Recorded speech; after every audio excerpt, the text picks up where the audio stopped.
الحمد لله نحمده ونستعينه ونستغفره ونعوذ بالله من شرور أنفسنا ومن سيئات أعمالنا من يهده الله فلا مضل له ومن يضلل فلا هادي له وأشهد أن لا إله إلا الله وحده لا شريك له وأشهد أن محمدا عبده ورسوله أما بعد فإن خير الحديث كتاب الله وخير الهدي هدي محمد صلى الله عليه وآله وسلم وشر الأمور محدثاتها وكل محدثة بدعة وكل بدعة ضلالة وكل ضلالة في النار يا أيها الذين آمنوا اتقوا الله حق تقاته ولا تموتن إلا وأنتم مسلمون يا أيها الناس اتقوا ربكم الذي خلقكم من نفس واحدة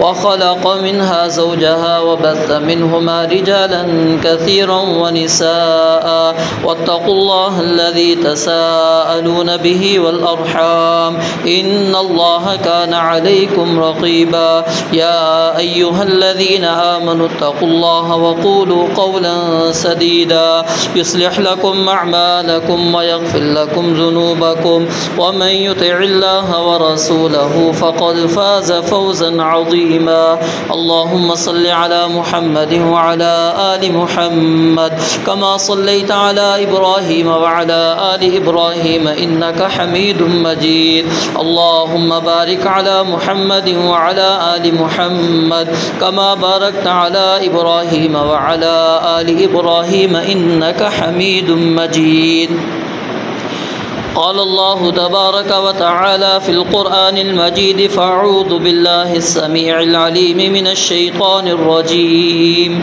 من همزه ونفخه ونفثه وما أرسلناك إلا رحمة للعالمين وقال تعالى في مقام آخر فبما رحمة من الله لنت لهم ولو كنت فظا غليظ القلب لانفضوا من حولك فاعف عنهم واستغفر لهم وشاورهم في الأمر فإذا عزمت فتوكل على الله إن الله يحب المتوكلين رب اشرح لي صدري ويسر لي أمري واحلل عقدة من لساني يفقهوا قولي رب زدني علما رب زدني علما رب زدني علما سبحانك لا علم لنا إلا ما علمتنا إنك أنت العليم الحكيم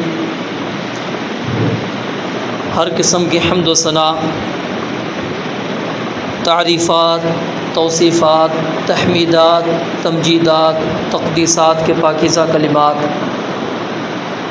صرف اللہ وحدہ لا شریک کے لیے جو اس پوری کائنات کا تنہا خالق و مالک رازق مشکل کشا ہے بے شمار انگنت لا تعداد درود و سلام جناب محمد الرسول اللہ صلی اللہ علیہ وآلہ وسلم کی ذات اقدس کے لیے جن کو اللہ رب العالمین نے انسانیت کے لیے رشد و ہدایت کا سفیر بنا کر مبعوث فرمایا مختصر حمد و صلوات کے بعد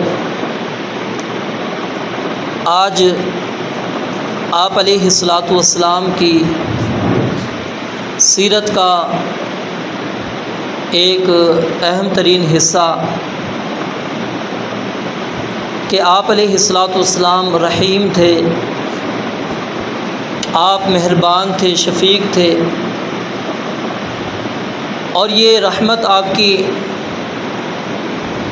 صرف انسانوں کے ساتھ ہی نہیں بلکہ جانوروں کے ساتھ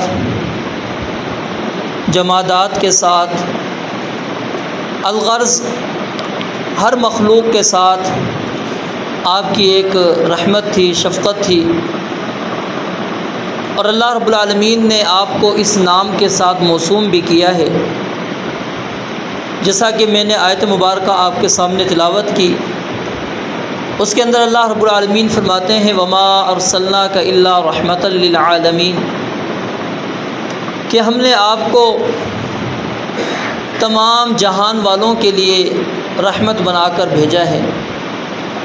تو آپ علیہ الصلاۃ والسلام مومنوں کے لیے بھی، کافروں کے لیے بھی، حیوانات ہوں، جمادات ہوں، چھوٹے ہوں، بڑے ہوں، مرد ہو، عورت ہو، وہ غلام ہو یا آزاد ہو، اطاعت گزار ہو یا گناہ گار ہو، انسان کی کوئی بھی حیثیت ہے، دین اسلام نے خاص طور پر نبی مکرم صلی اللہ علیہ وآلہ وسلم نے ان کے ساتھ رحمت کا معاملہ کیا ہے، شفقت کا معاملہ کیا ہے۔ اگر ہر ایک کے دلائل دیے جائیں تو ایک لمبی مجلس اس کے لیے درکار ہے، کیونکہ قرآن و حدیث کے اندر کئی انبار لگے ہوئے ہیں اس دلائل کے کہ آپ علیہ الصلاۃ والسلام پوری انسانیت کے لیے رحمت اللہ نے کس طرح بنا کر بھیجا، آپ حیوانوں کے لیے رحمت کا باعث کیسے بنے، آپ جمادات کے لیے رحمت کا باعث کیسے بنے، کافروں کے لیے آپ کی رحمت اور شفقت کیا تھی، آپ علیہ الصلاۃ والسلام کی غلاموں کے ساتھ کیا رحمت تھی، شفقت تھی، بچوں کے ساتھ، بڑوں کے ساتھ، بوڑھوں کے ساتھ، عورتوں کے ساتھ۔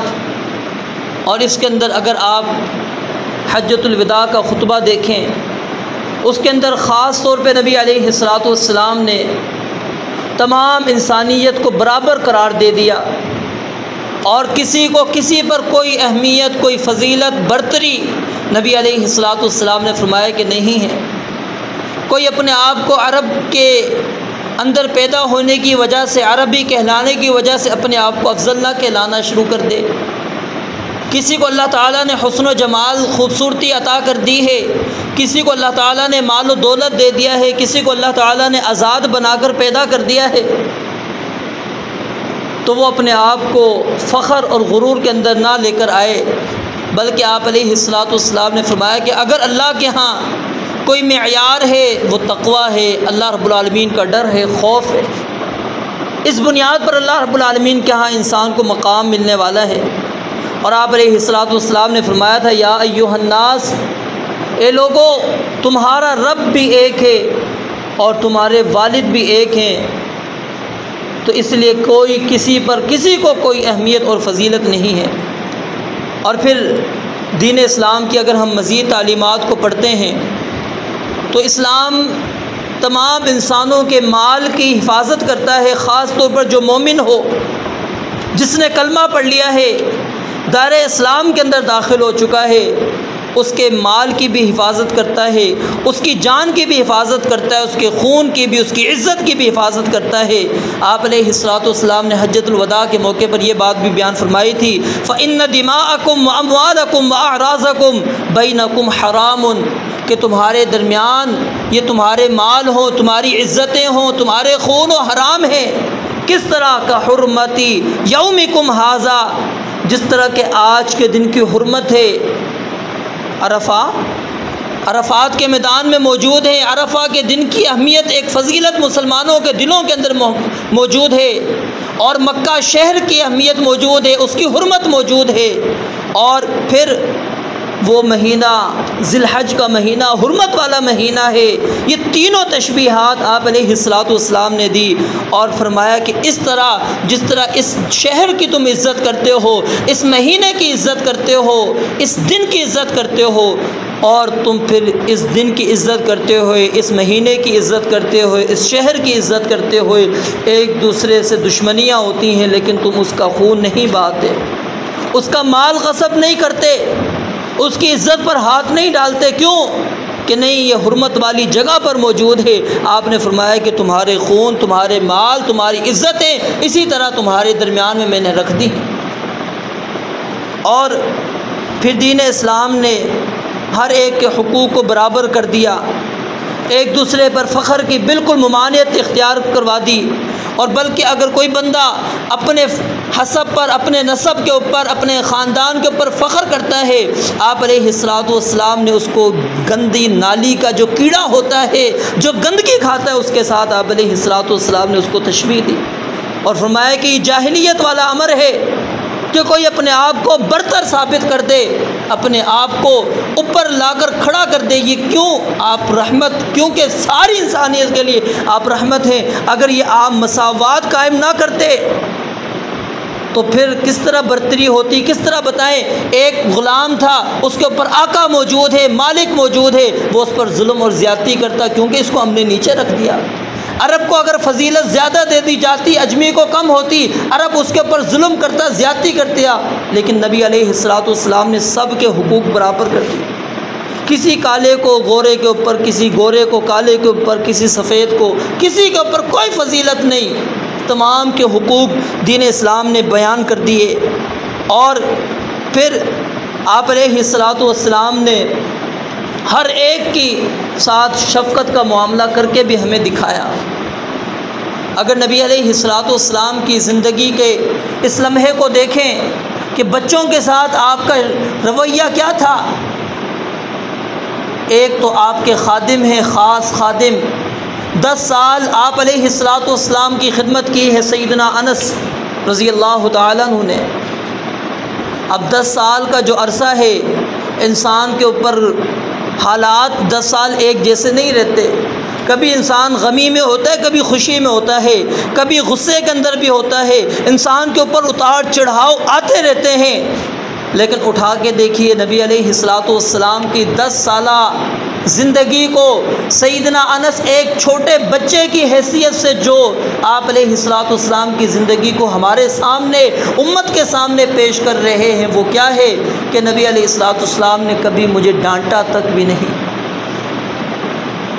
اور فرمایا ایک موقع خود انس رضی اللہ تعالیٰ عنہ بیان فرماتے ہیں، نبی علیہ السلام نے ایک دن مجھے ایک کام سے بھیجنے کا ارادہ کیا اور کہتے ہیں میں نے دل میں یہ سوچا تھا میں جاؤں گا، لیکن میں نے منہ پر انکار کر دیا کہ میں نہیں جاتا. لیکن دل میں میرا تھا میں جاؤں گا. کیوں؟ نبی علیہ السلام کو دیکھنا چاہتے تھے. کیا واقعی آپ مجھے ڈانٹتے ہیں، مارتے ہیں، کیا کرتے ہیں؟ میں آپ کے انکار کر دیتا ہوں کہ میں نہیں جا رہا فلاں کام کی طرف. کہتے ہیں دل میں یہ بات نہیں تھی، دل میں میرا ارادہ تھا میں جاؤں گا. کہتے ہیں نبی علیہ السلام نے مجھے کہا، میں نے کہا کہ میں نہیں جاتا. میں پھر چلا گیا. بچے کھیل رہے تھے، میں ان کے ساتھ کھیلنے لگ گیا. بچے کو جب ہم بھی بھیجتے ہیں جاؤ فلاں چیز لے کر آؤ، اگر اس کو کوئی کھیلنے والا دوست مل جاتا ہے پھر وہ ان کے ساتھ ہی مشغول ہو جاتا ہے. وہ بھول جاتا ہے کہ امی نے کس کام سے بھیجا تھا، ابو نے کس کام سے بھیجا تھا، میں کہاں پر آیا تھا، کس چیز کے لینے کے لیے آیا تھا. نہیں، وہ کیونکہ اپنے کھیل کود کے اندر لگ جاتا ہے. سیدنا انس اسی طرح بچوں کے ساتھ کھیلنے لگ گئے. نبی علیہ السلام نے دیکھا کہ کافی دیر ہو گئی، انس آئے نہیں.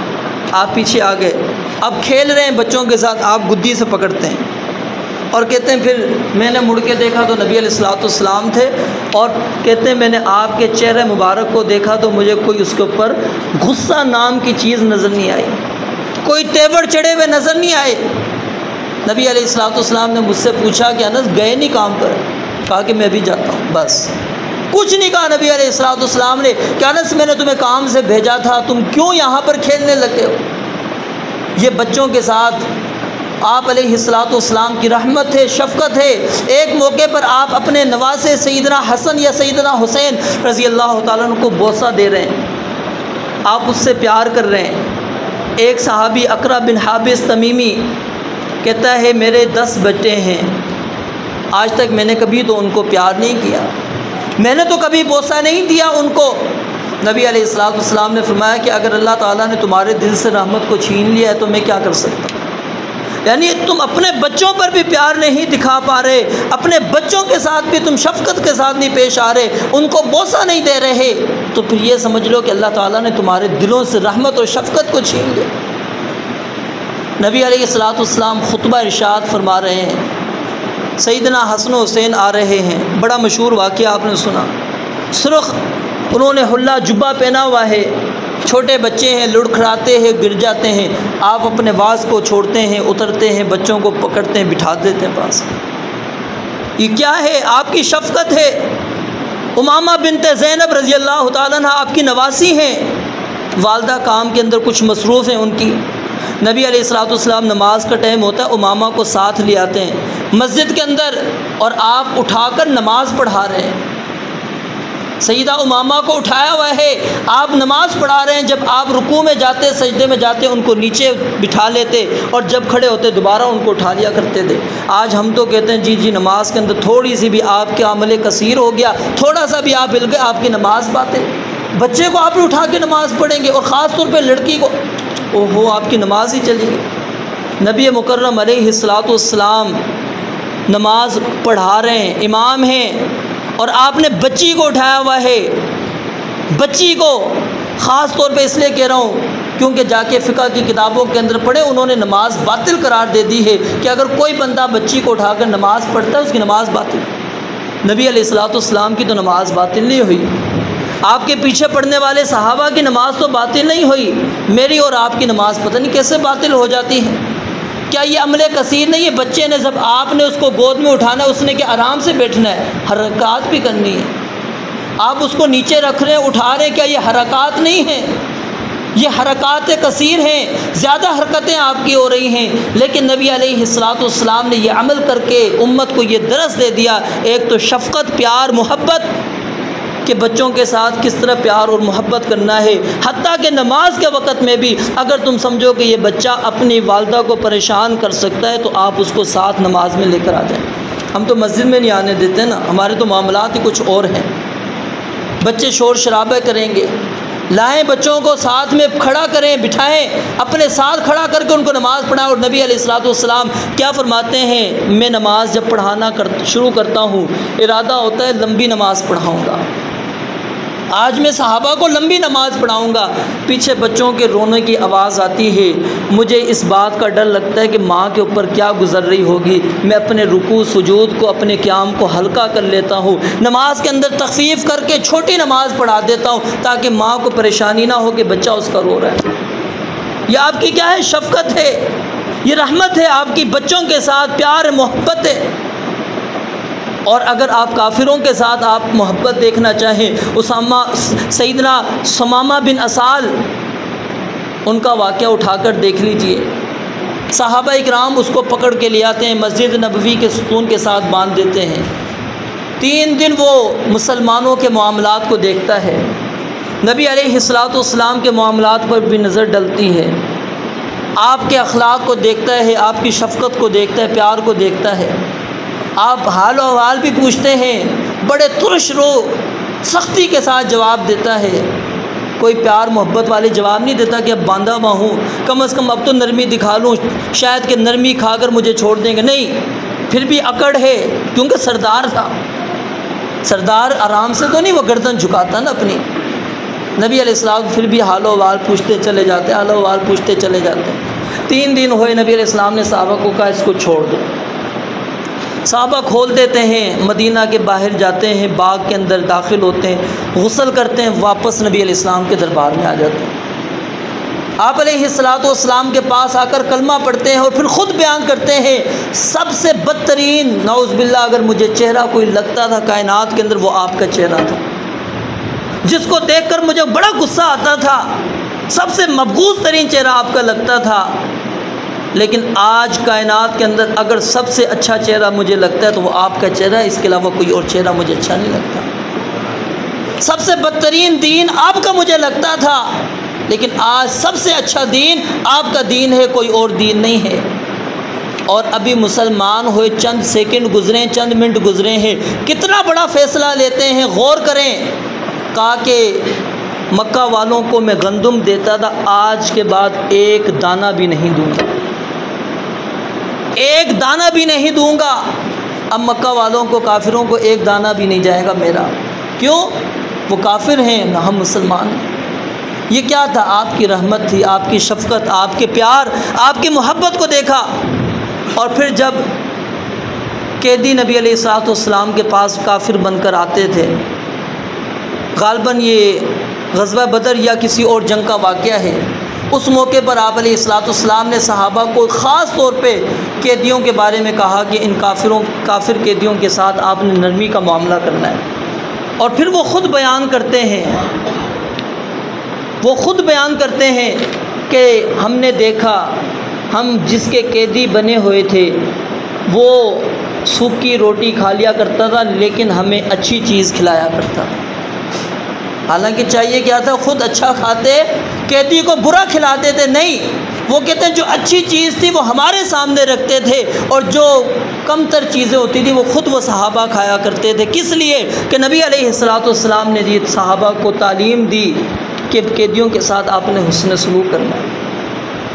نبی علیہ السلام کی شفقت، پیار، محبت دیکھیے۔ عشاء کی نماز آپ نے ایک دن لیٹ پڑھائی اور صحابہ کو کہا کہ یہ وقت ہے اصل میں نماز کا۔ صحابہ نیند میں تھے، غلبہ تھا نیند کا، کہا کہ یہ نماز کا اصل وقت ہے، لیکن میں کس لیے لیٹ نہیں پڑھاتا؟ اس وجہ سے کہ امت کے اوپر خوف ہے، ڈر ہے کہ وہ نماز کی وجہ سے اس وجہ سے ان کو نیند آ رہی ہوگی اور میں ان کو تکلیف کے اندر مبتلا کر دوں۔ قیام اللیل رمضان المبارک کا دیکھیے، صحابہ کرام آپ کے پیچھے کھڑے ہو گئے، ایک دن قیام کیا، پھر دوسرے دن کیا، پھر تیسرے دن اسی طرح صحابہ انتظار کرتے رہے نبی علیہ السلام آئیں، قیام اللیل کروائیں، لیکن آپ کیوں نہیں باہر نکلے؟ آپ نے فرمایا خشیت، مجھے ڈر لگا ان یکتب علیکم، کہ تم پر کہیں یہ تراویح پھر فرض نہ ہو جائے۔ یہ امت پر مشقت کا ڈر اور خوف ہے۔ آپ نے مسواک کی تاکید تو کی، لیکن آپ نے فرمایا لَأَمَرْتُهُمْ بِالسِّوَاكِ عِنْدَ كُلِّ صَلَاةٍ، اگر مشقت کا ڈر اور خوف نہ ہوتا، جس طرح دن میں 5 مرتبہ نماز پڑھنا فرض ہے تو 5 مرتبہ میں مسواک بھی لازم قرار دے دیتا، لیکن مشقت کا ڈر تھا، امت کو خوف تھا کہ امت تکلیف کے اندر مبتلا ہو سکتی ہے۔ تو یہ نبی علیہ السلام کی رحمت اور شفقت کے واقعات آپ اٹھا کے دیکھیے، آپ جانوروں کے معاملات کو دیکھیے۔ ایک باغ کے اندر آپ داخل ہوئے، دبلا پتلا اونٹ تھا، اور وہ آپ کو دیکھ کر رونے لگ گیا۔ نبی علیہ السلام اس کے پاس جاتے ہیں، اس کے سر پر ہاتھ پھیرتے ہیں، پھر اس کے مالک کو بلاتے ہیں، کہا کہ تمہارے اونٹ نے مجھے شکایت کی ہے کہ تم اس سے کام زیادہ لیتے ہو اور اس کو کھلاتے نہیں ہو۔ اور پھر اس کے بعد کیا تھا، اس صحابی نے پھر کبھی اس کے اندر سستی نہیں کی۔ نبی علیہ السلام نے اگرچہ جانور ہمارے لیے ہیں، اللہ رب العالمین نے ان کو ہمارے لیے پیدا کیا ہے، آپ نے کہا کہ اگر آپ نے خطبہ دینا ہو، واعظ کرنا ہو، تو جانور کے اوپر بیٹھ کے نہ کرو، جانور کو باندھ کر اس کو نشانہ نہ بناؤ، جانور کے سامنے چھری ذبح کرنے کے لیے اس کے سامنے تیز نہ کرو، جانور کے سامنے دوسرے جانور کو ذبح نہ کرو، یہ شفقت پیار ہے۔ ایک مرتبہ صحابہ کرام نے، ایک چڑیا تھی، اس کے 2 چھوٹے چھوٹے بچے تھے، بچے اٹھا لیے، تو وہ چڑیا اپنے بچوں کے لیے بےتاب ہو رہی تھی۔ یہاں پر لکھنے والوں نے بڑا خوبصورت جملہ لکھا ہے کہ اس چڑیا کے علم میں بھی یہ بات موجود تھی کہ اگر مجھے کہیں پر انصاف مل سکتا ہے یا مجھ پر کہیں سے شفقت کی کوئی تعلیم آ سکتی ہے تو وہ نبی علیہ السلام کی ذات ہے۔ نبی علیہ السلام نے جب دیکھا اس چڑیا کو بےتاب ہے، وہ بچے کے معاملے میں پریشان ہو رہی ہے، وہ منڈلا رہی ہے، آپ نے پوچھا کیا وجہ ہے؟ کہا کہ اس کے 2 بچے ہم نے اٹھا لیے۔ آپ نے فرمایا کہ اس کو دے دو۔ آپ کو اتنا بھی برداشت نہیں ہوا کہ وہ ایک چڑیا اس کے بچے کو کوئی اٹھا لے اور ماں اس کے لیے بےتاب ہو جائے۔ اور اسی وجہ سے دین اسلام نے ہمیں کیا تعلیم دے دی، اگر غلام ہے نا، ماں بھی غلام ہے، بچہ بھی غلام ہے، دونوں کو جدا نہ کرو۔ جانور کے بارے میں بھی یہی کہا کہ چھوٹے سے بچے کو ہم اٹھا کے بیچ دیتے ہیں نا، ماں سے جدا کر دیتے ہیں، ابھی وہ ماں کا دودھ ہی پی رہا ہوتا ہے، بکری کا بچہ چند مہینوں کا بھی نہیں ہوتا ہے، ہم کیا کر دیتے ہیں جی، بیچ دیتے ہیں، غلط ہے، اس کو تکلیف ہوتی ہے۔ اتنی اسلام نے تعلیمات دی ہیں ہمیں، جانور کو اٹھا کے دیکھ لیجئے، حیوانات کو اٹھا کر دیکھ لیجئے، اور پھر غلاموں کے متعلق اگر دیکھیں، نبی علیہ السلام نے جب صحابہ کرام کو کہا کہ تمہارے بھائی ہیں، صحابی کا نام ابھی میرے ذہن میں نہیں آ رہا، انہوں نے خود بھی سرخ لباس پہنا ہوا ہے، اپنے غلاموں کو بھی پہنایا ہوا ہے۔ لوگوں نے کہا کہ تم نے غلاموں کو بھی پہنایا ہے؟ کہا کہ ہاں، نبی علیہ السلام نے کہا یہ تمہارے بھائی ہیں۔ تو جب میں اپنے لیے یہ پسند کرتا ہوں تو اپنے غلاموں کے لیے کیوں نہ پسند کروں؟ اگر کوئی صحابی کسی کو اپنے غلام کو مار دیتا تھا، نبی علیہ السلام اس پہ خفگی کا اظہار کرتے، ناراضگی کا اظہار کرتے تھے، صحابہ کرام اس کو آزاد کر دیا کرتے تھے۔ یہ آپ علیہ السلام نے، کیونکہ اللہ رب العالمین نے دنیا کے اندر جب آپ آئے تھے کیا تھے؟ یتیم تھے۔ آپ نے یہ سارے مراحل دیکھے، آپ ان سارے مراحل سے گزر کر آئے ہیں کہ یتیم ہو تو اس کو کیا تکلیفیں ہوتی ہیں، کن مراحل سے گزرنا پڑتا ہے، اگر مال و دولت نہ ہو تو پھر کن مراحل سے گزرنا پڑتا ہے، حسب و نسب نہ ہو پھر کن مراحل سے گزرنا پڑتا ہے۔ آپ کے سامنے وہ ساری چیزیں موجود تھیں، اس لیے آپ علیہ السلام نے ہر ایک کو آپ اٹھا کے زندگی کے اٹھا کے کوئی بھی لمحہ اٹھا کے دیکھ لیے، وہاں پر آپ کو دین اسلام کی تعلیم ملے گی، وہ شفقت ملے گی۔ اور سب سے بڑی شفقت علماء یہ بیان کرتے ہیں کہ اگر آج ہم مسلمان ہیں تو یہ بھی آپ کی رحمت ہے، آپ کی شفقت کی وجہ سے۔ اگر ہم جنت میں جائیں گے تو یہ بھی آپ کی رحمت اور شفقت ہے۔ اگر آپ ہمیں ایسی تعلیمات نہ دے کر جاتے تو ہم کیسے جنتوں میں جا سکتے تھے؟ یہ رحمت للعالمین، اللہ رب العالمین نے ایسے نہیں آپ کو کہا۔ آپ کی پوری زندگی اٹھا کر دیکھ لیجئے، ہر ایک کے ساتھ نبی علیہ السلام کا صحابہ اکرام میں سے ہو فَبِمَا رَحْمَةٍ مِّنَ اللَّهِ لِنْتَ لَهُمْ وَلَوْ كُنْتَ فَظًّا غَلِيظَ الْقَلْبِ لَانفَضُّوا مِنْ حَوْلِكَ۔ اللہ فرماتے ہیں یہ ہم نے آپ کے دل میں رحمت پیدا کر دی ہے، اس لیے صحابہ آپ کے چپکے رہتے ہیں، آپ سے بھاگتے نہیں ہیں۔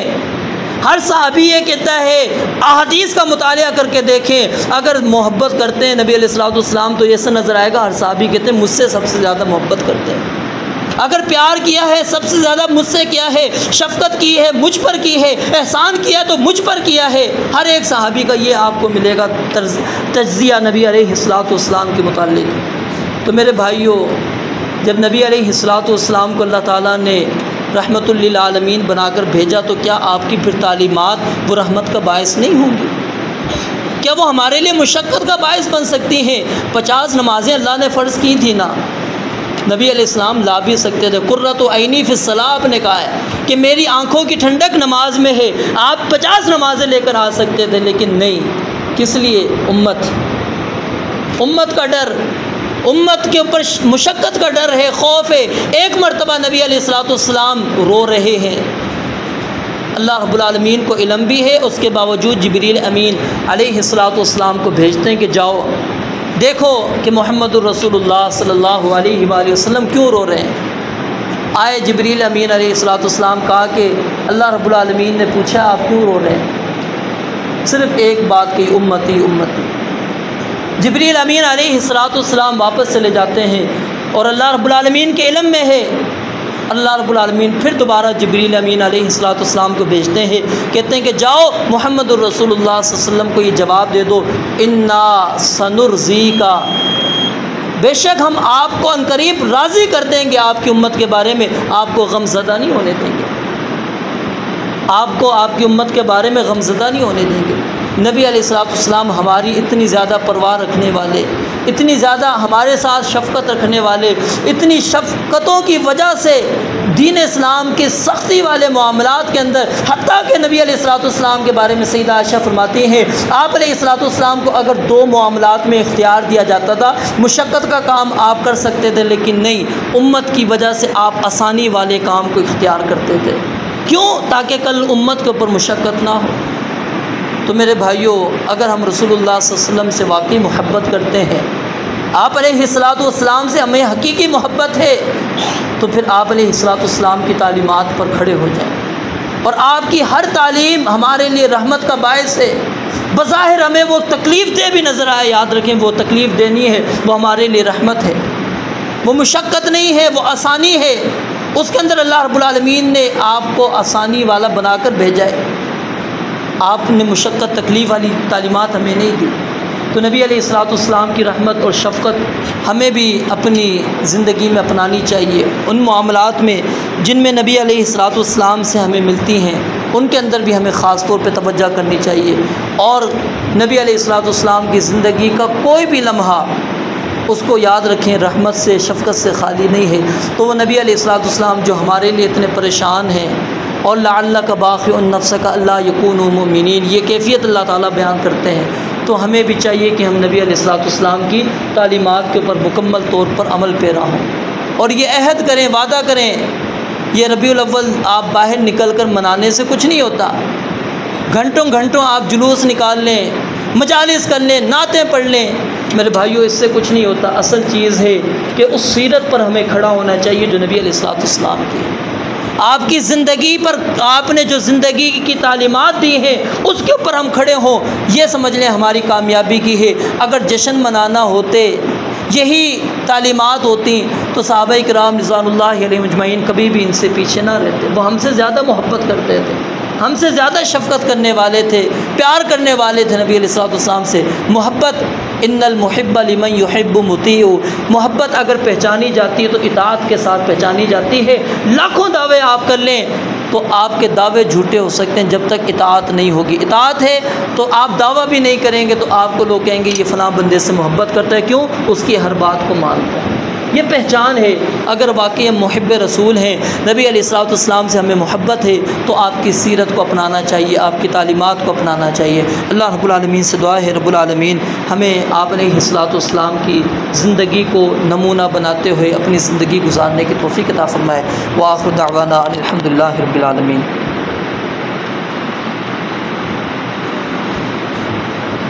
الحمد للہ نحمده ونستعینه ونستغفره ونعوذ باللہ من شرور انفسنا ومن سیئات اعمالنا من يهده الله فلا مضل له ومن يضلل فلا هادي له واشهد ان لا اله الا الله وحده لا شريك له واشهد ان محمدا عبده ورسوله اللهم صل على محمد وعلى ال محمد كما صليت على ابراهيم وعلى ال ابراهيم انك حميد مجيد اللهم بارك على محمد وعلى ال محمد كما باركت على ابراهيم وعلى ال ابراهيم انك حميد مجيد اللهم اغفر لنا وللمؤمنين والمؤمنات والمسلمين والمسلمات والاحياء منهم والاموات اللهم الف بين قلوبهم واصلح ذات بينهم وانصرهم على عدوك وعدوهم اللهم لعن الكفرة الذين يصدون عن سبيلك ويكذبون رسلك ويقاتلون اولياءك اللهم خالف بين كلمتهم وزلزل اقدامهم وشتت شملهم ومزق جمعهم ودمر ديارهم وانزل بهم بأسك الذي لا ترده عن القوم المجرمين سبحان ربك رب العزة عما يصفون وسلام على المرسلين والحمد لله رب العالمين۔